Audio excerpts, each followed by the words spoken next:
ये ब्रजेश मिश्रा का और आप देखना शुरू कर चुके हैं द डिबेट। बहन भाइयों, आप सब ने पीएफआई यानी पॉपुलर फ्रंट ऑफ इंडिया का नाम बहुत सुना होगा। पिछले दिनों इनके संस्थान पे छापे भी पड़े, कार्रवाई भी हुई और आज भारत सरकार ने इसको प्रतिबंधित कर दिया।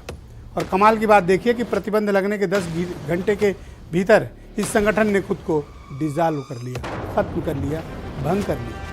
तो क्या है पीएफआई और क्या वाकई में ये राष्ट्र विरोधी गतिविधियों में संलिप्त है? और अचानक हुई कार्रवाई और अचानक भंग हुए संगठन के पीछे के कारणों की आज हम इस डिबेट में तहकीकात करने वाले हैं। बहनों भाइयों, आखिरकार देश विरोधी गतिविधियों के आरोप में पॉपुलर फ्रंट ऑफ इंडिया यानी पीएफआई और उसके 10 से ज़्यादा अनुषांगिक संगठनों को भारत सरकार ने प्रतिबंधित कर दिया है, बैन कर दिया है। इनको अनलॉफुल एक्टिविटी का माना गया है, अवैध गैर कानूनी संस्थाएं। प्रतिबंध कितने वर्ष का लगा? 5 वर्ष का। ये सब होता इसके ठीक पहले इस संस्था ने स्वयं को भंग कर लिया और कहा सरकार का जो फैसला मंजूर, हम खुद को डिसॉल्व करते हैं, भंग करते हैं। तो पीएफआई के पेंच टाइट होते ही ये संस्था भंग क्यों होगी? इसके पीछे के हमें कारण भी तलाशने होंगे। राजनीति अपनी जगह है, मुद्दे अपनी जगह है, सहमति और असहमति अपनी जगह है, लेकिन बहनों भाइयों, देश का मामला जब कुछ हो तो हम सबको राष्ट्रीय भावना से ओतप्रोत होना चाहिए और ये देखना चाहिए कि क्या वाकई में कुछ लोग या कुछ संस्थाएं देश विरोधी गतिविधियों में लिप्त हैं। विरोध करते करते कब वो लक्ष्मण रेखा पार करके देश के विरोध में जुट जाती हैं, क्या हमें इसे देखने की ज़रूरत है? बिल्कुल है। और इसकी तहकीकात प्रॉपर की जानी चाहिए कि पीएफआई के पीछे कौन लोग हैं, इनकी मंशा क्या है, इनको पैसे कहाँ से आ रहे हैं और ये किस तरह की गतिविधियों में शामिल थे।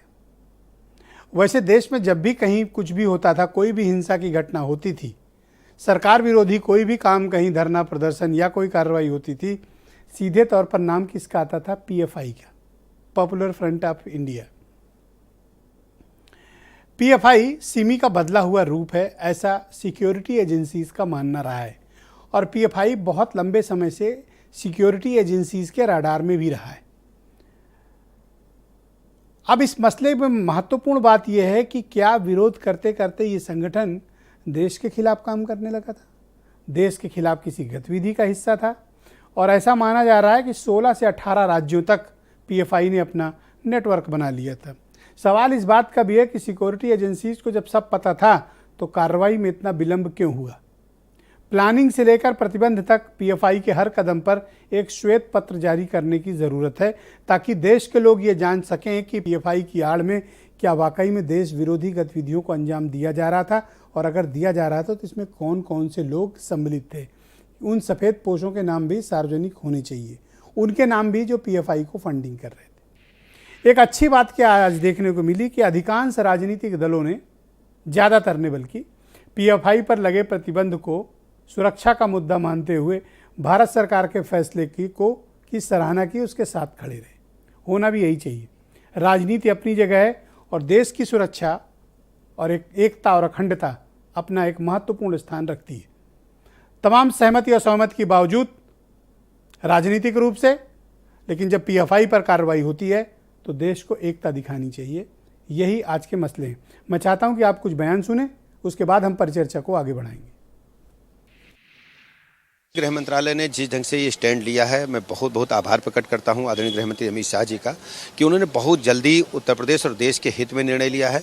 और ये लोग गैरकानूनी गतिविधियों में, असामाजिक गतिविधियों में प्रदेश के अमन चैन को डिस्टर्ब करने का प्रयास कर रहे थे और हमारी सरकार ने समय पर निर्णय लिया है। बहुत स्वागत योग्य कदम है। का जाँच हो रहा है और पीएफआई के तरह जितने भी संगठन हैं इंक्लूडिंग आरएसएस, इस सब पर प्रतिबंध लगाई है। यूएपीए के कानून में कई मुसलमान बरसों जेल में रहते हैं, उसके बाद कोर्ट उनको बरी करता है। मैं हमेशा यूएपीए को अपोज किया हूं और उसको अपोज करता रहूंगा। जो भी रेडिकलाइजेशन और एक्सट्रीमिज्म की तरफ किसी को लेकर जाता है उसको अपोज करने की ज़रूरत है। और अगर आप ये कह रहे हैं कि रेडिकलाइजेशन सिर्फ एक तरफ हो रहा है, नहीं, रेडिकलाइजेशन हर तरफ हो रहा है। तो आज की परिचर्चा को हम आगे बढ़ाएंगे। मसला महत्वपूर्ण है और पीएफआई के सहारे क्या कोई एक बड़ा तंत्र भारत के भीतर खड़ा हो गया था जो देश विरोधी गतिविधियों में लिप्त था, देश के खिलाफ कोई साजिश में शामिल था। हम इन सभी पहलुओं की आज पड़ताल करेंगे और समझने की इस परिचर्चा में कोशिश करेंगे। अमित पुरी भारतीय जनता पार्टी से हैं, रुद्र प्रताप दुबे सोशल मीडिया